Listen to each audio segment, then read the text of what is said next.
On va continuer avec toujours des interventions plus impactantes les unes que les autres. On va avoir la chance d'avoir Mélissa Plaza qui va venir nous rejoindre. Il y a exactement 6h20, elle était encore à Rennes. Elle est parmi nous ce soir. L'univers qui est celui dont elle va nous parler, c'est celui du ballon rond. Elle voulait un ballon rond pour pouvoir intervenir. Alors pas mon ballon rond orange à moi, mais véritablement celui du football. Mélissa, sois la bienvenue.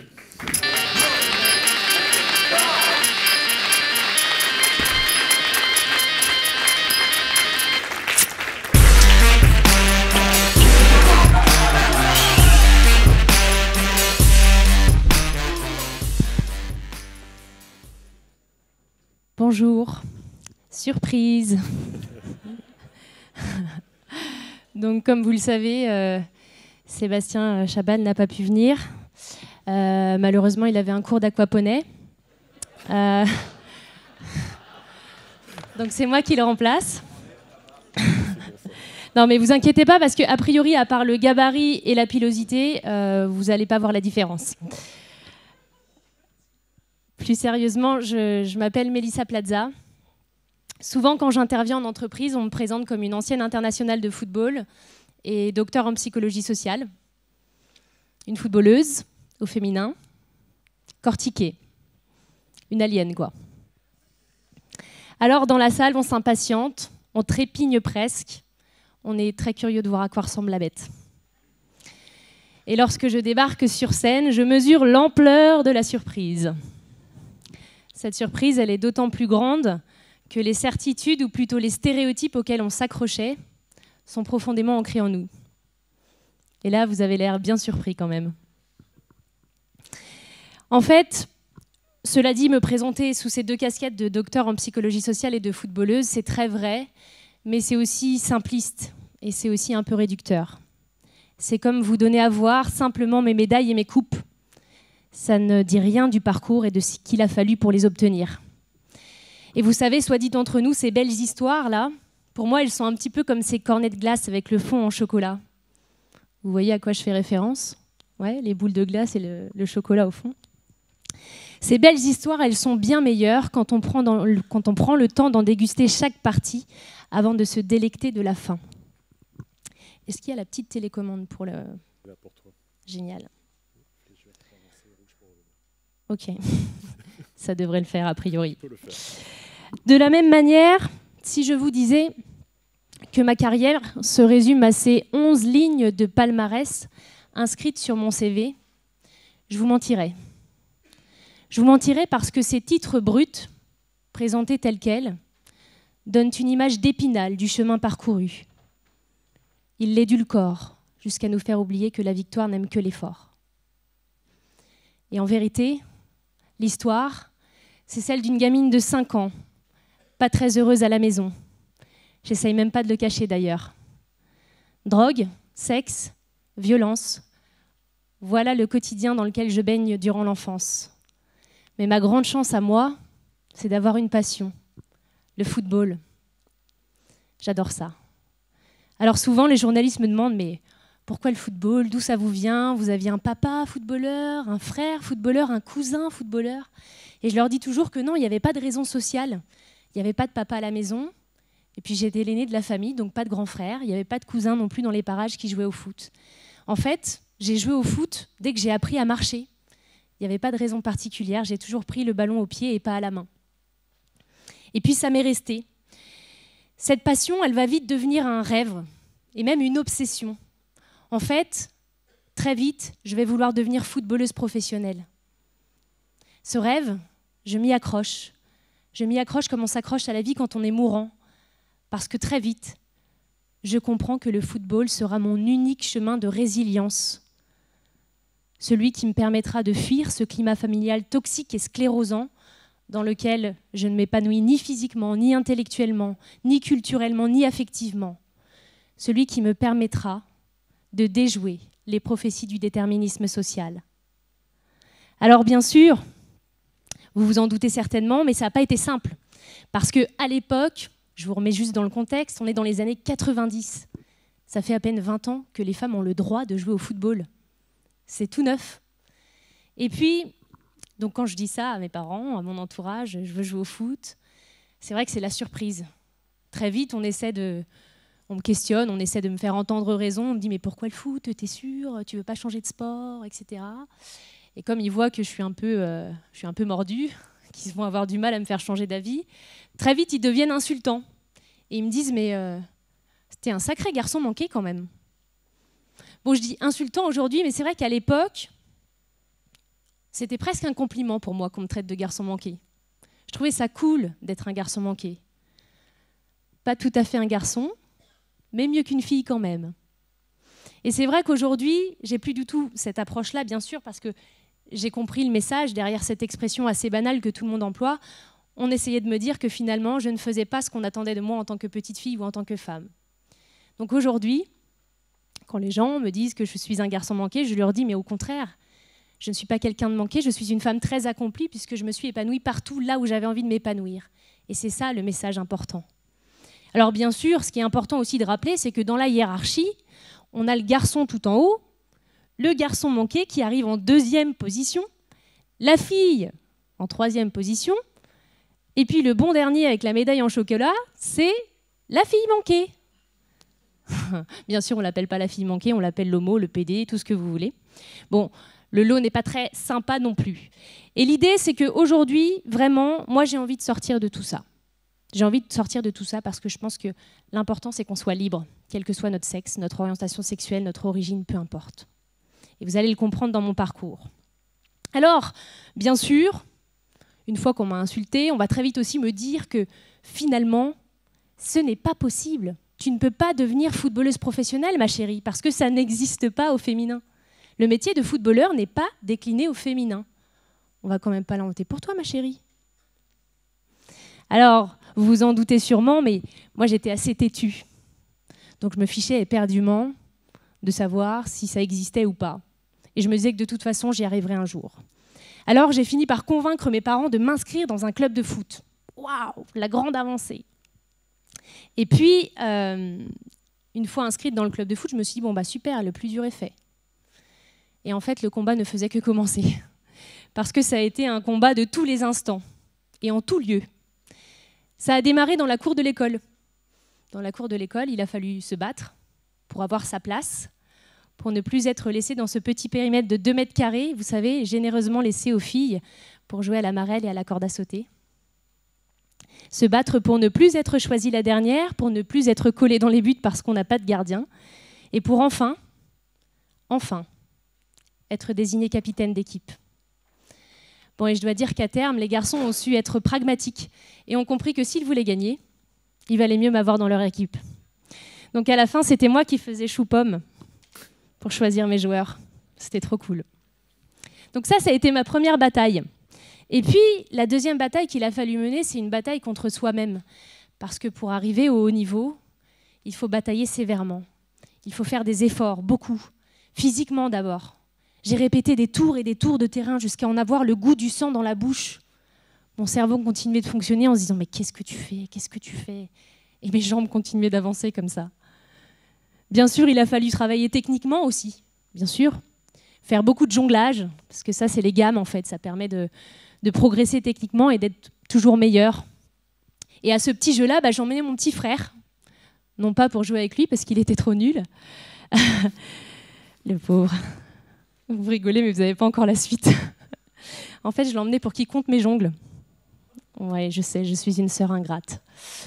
Donc, il comptait mes jongles et le pauvre, quand il manquait une dizaine, je l'engueulais sévèrement. Bah oui, parce que 490, c'est pas 500, quoi. Donc forcément, mais bon, en tout cas, je l'ai beaucoup remercié parce qu'il a quand même contribué à ma réussite. Hein. Donc à chaque fois que je rentrais de l'école, je balançais mon sac, je bouclais mes devoirs en 5 minutes et je descendais le ballon sous le bras pour aller jongler dans le petit bois en bas de chez moi et battre des records et des records. Et alors quand on a un rêve comme ça, qui est une obsession, réellement, on s'y attache, on emploie des stratégies. En fait, ces stratégies, elles nous permettent de garder, d'avoir l'illusion qu'on contrôle la situation. Alors, je ne sais pas si vous faisiez ça, vous. Mais en tout cas, moi, depuis que je suis petite, je me dis que si je fais ça, il va m'arriver ça. Exemple, si je saute 5 marches, je réussis mon contrôle de maths tout à l'heure. C'est complètement idiot, puisque les deux événements ne sont pas du tout liés, vous êtes d'accord? Alors, qui parmi vous faisait ça? Rassurez-moi. Ah, merci. Merci, c'est sympa, je me sens vraiment soulagée. Et donc, moi, je faisais ça pour tout. Est-ce que notre ami avec le ballon est là? Il est là, notre ami avec le ballon? Il est là, génial. Donc, je faisais ça pour tout, moi. Et surtout pour le foot. Ça marchait très bien pour le foot. Attention, pas de casse. Hein. On s'est entraîné avant.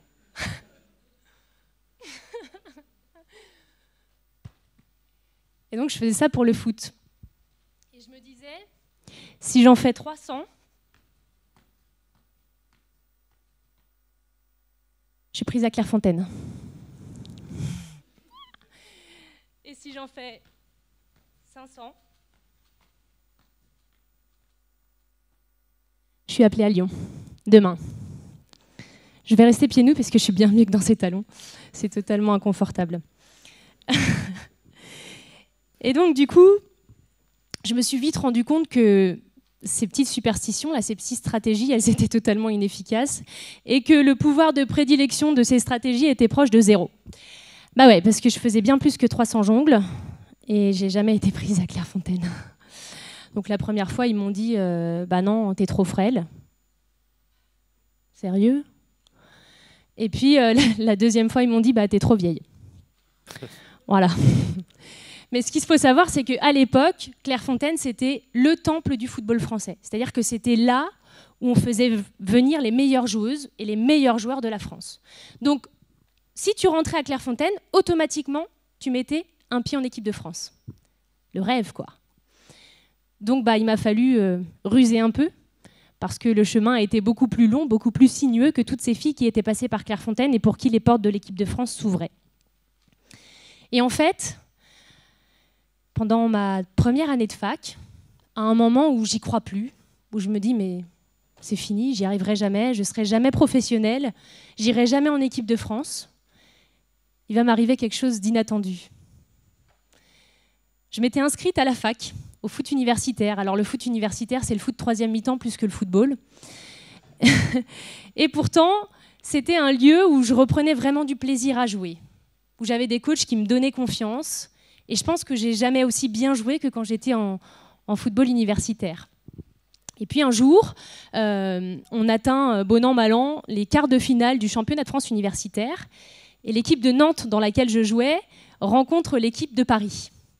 Et dans l'équipe de Paris, il y avait quasiment que des filles du PSG et que des filles qui sortaient de Clairefontaine.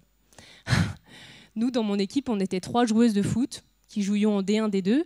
Et puis le reste, elles n'avaient jamais joué au foot. Donc autant vous dire qu'on ne partait pas gagnant, hein. La cote était à 90 contre 1. Et puis, il se passe quelque chose avant le match qui va changer la donne. J'ai mon coach universitaire qui vient me glisser à l'oreille. Le sélectionneur est là. Et moi, je savais très bien pourquoi il était là. Parce que quelques mois plus tard, se déroulait au Chili la Coupe du Monde des moins de 20 ans. Autant vous dire que dans ma tête, ça a fait qu'un tour. On a gagné 1-0 et j'ai fait le match de ma vie. Et c'est ainsi que pour la première fois, j'ai été appelée en équipe de France. Dans un rassemblement de 35 joueuses. C'était pas gagné. Ils en gardaient 22 pour le Chili. Et chaque stage, chaque jour, chaque entraînement, je suis rentrée sur le terrain, le couteau entre les dents. Si bien que quelques jours avant le départ au Chili, lorsque le sélectionneur donne officiellement sa liste. Alors ce qui était très drôle, c'est qu'il tirait les maillots dans le sac comme ça, et c'était la première fois que les féminines avaient le droit à leur nom dans le dos. Avant, on n'avait que le numéro. Et c'est la première fois qu'on avait le nom dans le dos. Et quand il arrive au numéro 8, c'est mon nom qui tire. Donc non seulement j'apprends que je vais faire partie de l'aventure, mais qu'en plus je vais en écrire quelques lignes puisqu'il projetait de me mettre titulaire. J'ai coiffé sur le poteau toutes les filles qui sortaient de Clairefontaine qui étaient déjà blasées de l'équipe de France. Et je peux vous dire que cette première Marseillaise que j'ai chantée au Chili devant 16 000 personnes, c'est les larmes aux yeux que je l'ai chantée. Et puis, après le Chili, tout a changé dans ma vie. J'ai été appelée par Montpellier, j'ai signé mon premier contrat professionnel, j'ai eu mes premières sélections en équipe de France A, À 20 ans donc, j'ai coché tous mes rêves. J'ai accompli tous mes rêves. Et quand je pensais être arrivée au sommet, je me suis aperçue que le combat continuait. Parce que dans le football, quand on est une femme, on connaît toutes les formes de discrimination possibles et imaginables. Ce premier contrat, je l'ai signé pour 400 € brut par mois. On s'entraînait 8 fois par semaine, on partait jouer à l'autre bout de la France, 40 heures de bus chaque week-end, et j'étais payé 400 € brut par mois, soit à peu près la moitié d'un loyer d'un studio à Montpellier. Et puis, le salaire, c'était une chose, mais il y avait tout à côté. C'est-à-dire les infrastructures, les stades vides, les équipements trop grands, de shorts, de maillots, ça ira pour la saison. De toute façon, on sait qu'elles aiment faire la lessive. Et puis, c'est aussi la première fois que j'ai fait la rencontre du sexisme ordinaire. En 2011, le Montpellier Hérault sollicite quelques-unes des joueuses de l'équipe pour faire une campagne publicitaire. Chouette, ils font appel à nous. Chouette, on va avoir un peu de reconnaissance. Alors bien sûr, ils n'avaient pas choisi n'importe qui. Ils avaient choisi les plus jolies. Éventuellement, si elles jouent bien au foot, c'est mieux, mais c'est accessoire. Et puis, voilà, on y est un peu trop vite. Et puis, en fait, ils nous font poser. Et au départ, ils nous disent, de toute façon, on ne mettra ni vos noms, on ne mettra pas vos têtes, et on ne dira pas que ce sont les joueuses du Montpellier Hérault. Gratos, évidemment. Donc nous, on leur dit, bah non, c'est pas possible. Vous mettez nos noms, nos têtes, et vous indiquez que c'est nous les footballeuses du Montpellier Hérault, sinon on ne le fait pas pour vous, vous prenez des mannequins. Première victoire, ils nous disent oui. Donc on y va, on était contentes, on se disait c'est super, on va enfin parler de nous. Et puis, on prend les photos, alors c'est vrai, c'était des positions un peu suggestives, je l'avoue aujourd'hui, mais j'étais jeune. Et surtout, je n'imaginais pas une seule seconde quel slogan allait être accolé à ma photo. Et je me suis retrouvée affichée, alors je vous laisse quand même déguster le slogan, parce que c'est sympa.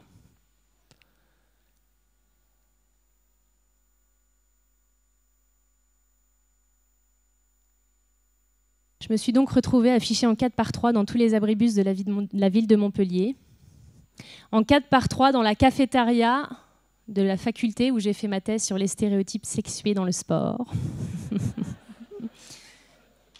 Quelle bonne blague. Donc c'est un moment assez douloureux de ma vie, mais aussi un virage où j'ai compris l'importance de m'engager et j'ai surtout compris que finalement, pour faire parler de nous, c'était pas du tout un bon moyen. Parce que nous, ce qu'on souhaitait avant tout, c'est qu'on parle de nos performances en tant que joueuses et pas de nos corps. Et ça, je l'ai compris évidemment plus tard. Cela dit, je laisse quand même cette photo sur Internet parce que pour moi, c'est important de garder le souvenir des erreurs passées pour continuer à avancer.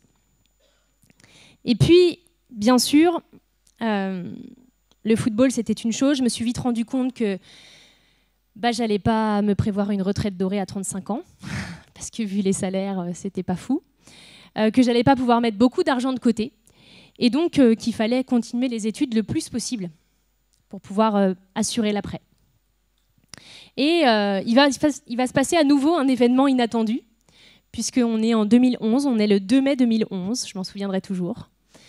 Ça fait 3 semaines que j'ai dit à ma coach que j'aimerais bien qu'elle me lâche mon entraînement parce que je suis fatiguée, que j'ai mes partiels le lendemain et qu'en plus, on vient de se qualifier pour la finale de la Coupe de France.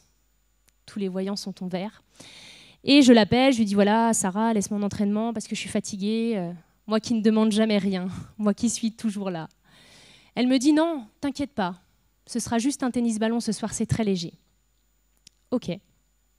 L'ironie de la chose, c'est que le matin, je reçois une liste et je suis sélectionnée pour faire la Coupe du Monde en Allemagne avec l'équipe de France A. L'aboutissement ultime de tous ces efforts consentis depuis des années. Et si je ne faisais pas cette Coupe du Monde en Allemagne, au pire, je partais à Shenzhen, en Chine, faire les Jeux Olympiques universitaires. Tout était planifié pour cet été. Le plan A, le plan B si ça ne fonctionne pas, mais pas le plan C. La blessure. Et véridique, sur la dernière balle du dernier match de tennis ballon, je me suis pété le croisé. 6 mois d'arrêt. Je suis rentrée chez moi, je me suis dit, mais c'est pas possible. Pourquoi moi? Pourquoi maintenant? Après tout ça? Je me suis mise sur mon lit, j'ai pleuré toute la nuit, je suis arrivée au partiel le lendemain en béquille, les yeux tout gonflés par les larmes.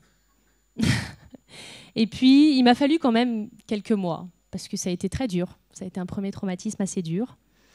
Et j'ai perdu 10 kilos, je crois. Et puis, à un moment, j'ai dit stop.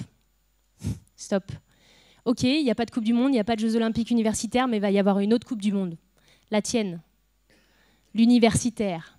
Parce que jusqu'à présent, les études, j'avais continué, mais c'était toujours la priorité sur le foot. Donc je ne savais vraiment pas de quoi j'étais capable, en fait, dans le contexte universitaire. Et le master que j'avais pris, c'était un master recherche. Donc nécessairement, il s'orientait vers une thèse. Mais pour partir en thèse, aujourd'hui, il faut être financé. Alors je me suis mise en tête un nouveau défi. Je me suis dit, ok, je vais partir en thèse et je vais obtenir le financement universitaire, c'est-à-dire qu'on est payé par la fac pour faire sa thèse. Pour ça, il fallait être majeur de promo et il fallait obtenir la première place au concours de l'école doctorale. Encore un défi. J'ai donc fini majeur de promo de l'année de M2 avec 17 de moyenne et j'ai obtenu la première place du concours de l'école doctorale. J'ai donc été financée pour partir en thèse. Je me souviens qu'après le concours, je prenais l'avion pour aller à Clairefontaine parce que c'était la préparation pour les JO de Londres. C'était incroyable. Et puis, après, il y a eu encore une bataille, la dernière, si j'ose dire, puisque mener de front la thèse et le foot, ça a été très compliqué, mais je me demande finalement ce qui a été le plus dur. Était-ce ça, cet investissement des deux côtés, ou était-ce de convaincre mon entourage que le choix était fait, celui de ne pas faire de choix entre les deux, justement? Aujourd'hui, c'est vrai, je suis assez fière d'être devenue la première footballeuse professionnelle à obtenir un doctorat en parallèle de ma carrière, mais je me demande toujours si, franchement, ça n'aurait pas pu être plus simple. Alors, cette carrière, elle est belle, c'est une histoire fabuleuse, et surtout, aujourd'hui, je me dis que j'ai tiré des enseignements de vie dont je me sers dans la vie de tous les jours, qu'elle soit professionnelle, sportive, personnelle, affective, à tout point de vue. La première chose, c'est que j'ai compris qu'il faut avoir de l'ambition. Mais vraiment de l'ambition. Que ce n'est pas un gros mot. Et qu'il ne faut pas avoir peur de se rêver en grand. Parce que quand on a de l'ambition, on s'autorise tout. On s'envisage dans toutes les fonctions, dans tous les rôles, dans toutes les responsabilités possibles, dans tous les métiers possibles. Et ça, j'ai compris à quel point c'était important. La deuxième chose pour moi, c'est qu'il faut être déterminé. Déterminé dans ses objectifs. Déterminé dans la personne qu'on a envie de devenir. Moi, depuis toute petite, j'ai un idéal. Je sais ce vers quoi je veux tendre. Et je laisse rien, ni personne, entraver mon chemin. Parce que je sais ô combien c'est important de faire ce qu'on aime dans la vie, d'être qui on est vraiment. J'ai trop entendu de gens me dire « Mais tu sais, moi j'aime bien mon métier, mais finalement, c'est pas du tout ce que j'avais envie de faire. Moi j'avais envie de faire ça, ou j'avais envie de devenir ça, et mes parents n'ont pas voulu. Ou c'était mal vu à l'époque. » Tellement de gens qui passent à côté de leur vie. Mais vous savez, on n'est jamais aussi bon que dans un domaine qui nous passionne. On n'est jamais aussi compétent que quand on fait quelque chose qui nous plaît. Et ça, aujourd'hui, je l'ai compris. Et la seule question qu'il faut se poser, c'est finalement, est-ce que j'ai envie de faire partie de ceux qui se rangent dans les rangs? Ou est-ce que j'ai envie de faire partie des pionniers, des pionnières qui n'ont pas peur de se battre pour devenir qui ils ont envie d'être, quitte à essuyer des plâtres, mais parce que ça donne du sens à leur vie? Et moi, aujourd'hui, je sais que j'ai répondu à cette question, en tout cas d'un point de vue personnel. La troisième chose, c'est que, évidemment, on n'y arrive jamais tout seul. Mon début de vie a été chaotique, mais chaotique. Et je suis tombée sur des gens extrêmement bienveillants, des familles d'accueil, des coachs, des entraîneurs, des profs, qui ont su voir en moi le potentiel et surtout l'envie que j'avais de m'en sortir. Et on n'y arrive jamais tout seul.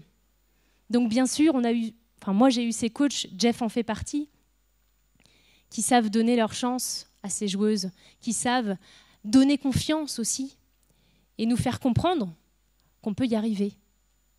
Et aujourd'hui, je sais l'importance de ces soutiens, d'ailleurs je les appelle les mains tendues sur le chemin. Mais ces mains tendues, elles sont là. Il faut juste être ouvert pour être en mesure de les voir. Et ensuite, il faut être extrêmement modeste pour pouvoir les saisir. Parce que oui, on n'y arrive jamais tout seul. La quatrième chose, c'est évidemment le dépassement de soi, parce que les soutiens ne suffisent jamais à eux-mêmes. Bien sûr, on n'obtient rien sans fournir des efforts considérables. Et la réussite est d'autant plus belle qu'elle est méritée. Moi, quand je suis arrivée dans le sport, je connaissais que les injustices, je connaissais que la violence. Et en entrant dans le sport, je me suis dit, tiens, bonjour la méritocratie. Et ça, c'était quelque chose. Se dire que finalement, ce qu'on obtient, c'est le fruit de son travail. C'est extrêmement réconfortant et c'est extrêmement encourageant. Bien sûr, parfois il faut se remettre en question. Je me souviens quand je suis arrivée à Lyon, c'était les 500 jongles, c'était incroyable. Quand j'ai reçu ce coup de fil-là, on aimerait que tu viennes à Lyon, je failli m'évanouir, parce que Lyon, pour ceux qui ne connaissent pas, c'est quand même le Barça au féminin. Donc c'était incroyable d'être appelée pour aller à Lyon. Sauf qu'évidemment, quand je signais là-bas, j'arrivais avec mon statut de titulaire incontesté à Montpellier, tous les matchs, y compris blessés. Et je suis arrivée là-bas, j'étais sparring partner. Le bonheur. Je portais le chasuble jaune même chez moi, parce que ça me permettait de m'y habituer. Et puis, vraiment, il m'a fallu mettre mon ego dans ma poche, parce que le coach, en plus, avait coutume de nous appeler l'équipe du reste du monde. Donc c'était pour vous dire le statut qu'on avait. Donc on jouait à 6 contre les 11 lionnes super fortes, là, et on essayait de faire croire qu'on jouait à 11. C'était horrible, on suffoquait, enfin bref. Donc il a vraiment fallu que je me remette en question et que je travaille beaucoup. Et en même temps, c'était bien cette phase-là, parce que j'y ai trouvé un rôle. En fait, ce rôle-là que j'avais dans cette équipe, il était tout à fait honorable. Moi, je contribuais à la performance collective. Parce que vous savez, quand on est là sur le banc, on peut aussi tout faire capoter. On peut aussi, parce qu'on préférerait être sur le terrain, foutre tout en l'air et ne pas autoriser la performance collective. Alors moi, j'y ai trouvé du plaisir à jouer ce rôle de sparring partner. J'ai trouvé du plaisir à être la fille dans le vestiaire qui encourageait les coéquipières qui étaient titulaires. Et franchement, c'est aussi une très belle expérience. La résilience. Cette petite gamine-là, elle a 22 ans. Et elle s'est pris un carton rouge en Coupe du Monde. Donc elle pleure. Et je pense que c'est important aussi ces moments-là, où on tombe. Et que ce n'est pas le nombre de fois où on est tombé qu'on doit compter, mais le nombre de fois où on s'est relevé. Parce que pour moi, les seules vraies erreurs, c'est celles qu'on commet à répétition. Les autres erreurs, toutes celles qu'on peut commettre de temps en temps, ce sont des occasions uniques d'apprentissage. C'est l'erreur qui nous fait progresser, c'est l'échec qui nous fait avancer. Et cultiver la résilience, pour moi, c'est cultiver ce goût du dépassement de soi. La résilience, je dirais probablement que c'est le résumé un petit peu de ma vie. Et j'y crois dur comme fer, et je suis certaine que chacun et chacune d'entre nous, quel que soit le parcours, peu importe l'endroit où on est né, que les dés aient été pipés à la naissance, peu importe, je pense qu'on peut tous réussir. Et ça, c'est important. Zéro complexe. Bien sûr, avoir confiance. Si je vous raconte ça, voilà, ça c'est l'équipe de France universitaire. Je suis tout au fond. On est championne olympique. Et quand on est arrivé, en match de poule, le premier match, on a pris 3-0 par le Canada. La honte, franchement la honte, parce que le Canada c'est 0. Il n'y a pas d'autre mot, c'est 0. On partait très mal dans la compétition et après on avait États-Unis et Afrique du Sud. Donc États-Unis, un peu compliqué. Finalement, ce match nous a mis dedans parce qu'on a gagné 3-0 contre les États-Unis et après on a gagné à nouveau contre l'Afrique du Sud. Quart de finale, on tombe contre la Corée du Sud. On était à Gwangju, en Corée du Sud, le pays hôte. On a gagné. Et puis on tombe en demi-finale contre le Japon. Autant vous dire que quand je vous parle de complexe, je sais ce que je vous dis. Quand on joue contre les Japonaises, on se dit mais on va prendre une tôle parce que techniquement, elles sont trop fortes. Athlétiquement, elles sont endurantes, mais à un point inépuisable. Inépuisable. Et ce n'est pas un cliché, hein. Franchement, c'est des tueuses. On démarre le match, on marque en deuxième mi-temps, on gagne 1-0. Et à la 85e minute, on prend un but sur corner. Ça touche le deuxième poteau, ça touche le premier poteau, et une Japonaise est là pour mettre le pied. Un partout. Ça annonce les prolongations. Autant vous dire que dans ma tête, je me suis dit « Oh non, on va faire les Françaises. Oh non, on va faire les Françaises. » Prolongation passe, on est toujours à 1. Je me dis « Bon, ok, on va sur un terrain qui n'est pas le nôtre. » Les pénaltys. La technique par excellence, quoi. La technique et le mental. Elles ratent, elles se font buter au pays, quoi. Autant vous dire que j'étais complètement paniquée. Eh bien, on les a tapés. On a gagné 7-6 au pénalty. On s'est retrouvés en finale contre la Russie. La Russie avait amené son équipe de France A, elles avaient triché sur les licences, c'était même pas des universitaires. On passe les 20 premières minutes à chercher le ballon. Honnêtement, on s'est fait dérouiller de A à Z, athlétiquement, tactiquement, techniquement. Et puis se passe un truc incroyable. Il y a une Russe qui pète un plomb sur une touche, elle met un high kick à une de nos filles, mais genre à hauteur du dos comme ça. Elle prend un rouge. Dommage, le match bascule. On gagne 2-0 et on est championne olympique. C'était incroyable, vraiment. Donc quand je vous parle de zéro complexe, je vous parle de ça parce que on avait tellement pas la prétention de gagner que finalement on y est allé au culot et c'est comme ça que ça a fonctionné. Et puis c'est peut-être le mot de la fin et c'est peut-être forcément le plus important. Je pense qu'il faut se sentir à sa place, partout où on va. Parce que la question qu'il faut toujours se poser, c'est vraiment, est-ce que je suis à ma place? Est-ce que je me sens bien au sein de ce collectif? Est-ce que je me sens reconnue à ma juste valeur? Est-ce que je partage les mêmes valeurs que celles et ceux qui m'entourent? Parce que c'est ça qui nous fait rester. Et vraiment, si j'avais juste un dernier message à vous donner, et c'est pas de moi, c'est d'Oscar Wilde, je vous dirais juste, soyez vous-même. Tous les autres sont déjà pris. Merci.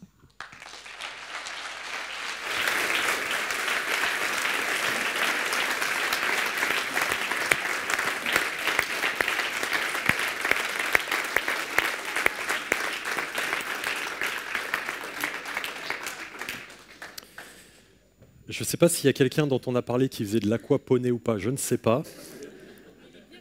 Par contre, ce que je sais, c'est que tu es pleinement à ta place ici pour reprendre ce que tu viens de dire. Merci.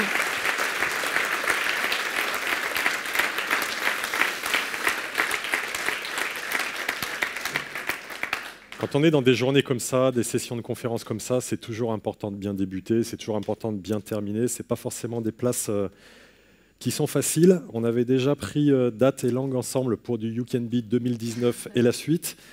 Je pense que les choses devaient se passer comme ça de toute façon. Donc, pour le coup, tout est à sa bonne place. Tu nous as parlé de tes destins, de tes rêves. Tu nous as parlé de comment, dès qu'on est tout petit, on peut déjà s'imaginer aller loin. On a retrouvé des vidéos de Tony Parker qui avait l'âge de 9 ans, qui jouait sur son terrain, son petit panier au bord de chez lui, qui avait un maillot des San Antonio Spurs et qui disait « Moi, quand je serai grand, je jouerai en San Antonio Spurs ». Toi, tu étais petite, tu savais où tu voulais aller. Tu voulais aller vers ces rêves, tu savais que tu devais faire face à tes adversités, ce que la vie t'a proposé à différents temps de ta vie. Et du coup, tu as réussi à transcender ça. Au moment de ta blessure, tu nous as dit, je me suis posé la question, mais pourquoi moi? Pourquoi maintenant? On peut se poser ces questions-là. À chaque fois qu'on se pose la question de pourquoi, on trouvera toujours des mauvaises réponses à ces questions. Et c'est ce qui a fait qu'il t'a fallu plusieurs mois pour digérer cette situation et passer à autre chose. Chaque fois que vous vous prendrez à vous poser cette question « pourquoi ?», arrêtez tout de suite et essayez de penser les choses différemment et notamment en 3 temps. D'abord, accueillir les émotions négatives qui arrivent.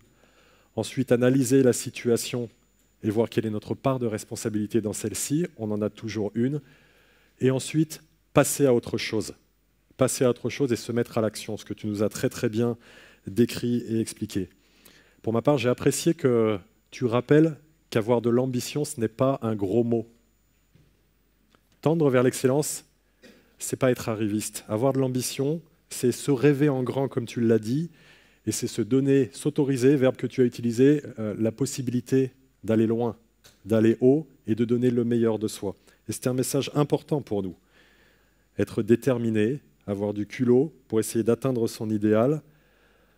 Message très important aussi, Dieu sait qu'il y en a eu. Tu nous disais, les mains tendues en face de nous, elles sont là. Elles sont là. Il nous suffit juste d'ouvrir les yeux. Et si je suis centré sur mes difficultés, mes limites, etc., je ne vais pas voir toutes ces mains tendues. Et tu as su, avec une adversité encore une fois exceptionnelle, t'ouvrir à ce que ces mains te soient tendues et t'en es véritablement profondément actrice. La valeur travail, tu nous en as parlé, ces centaines de jongles, le rôle essentiel de ton frère, on l'a bien compris.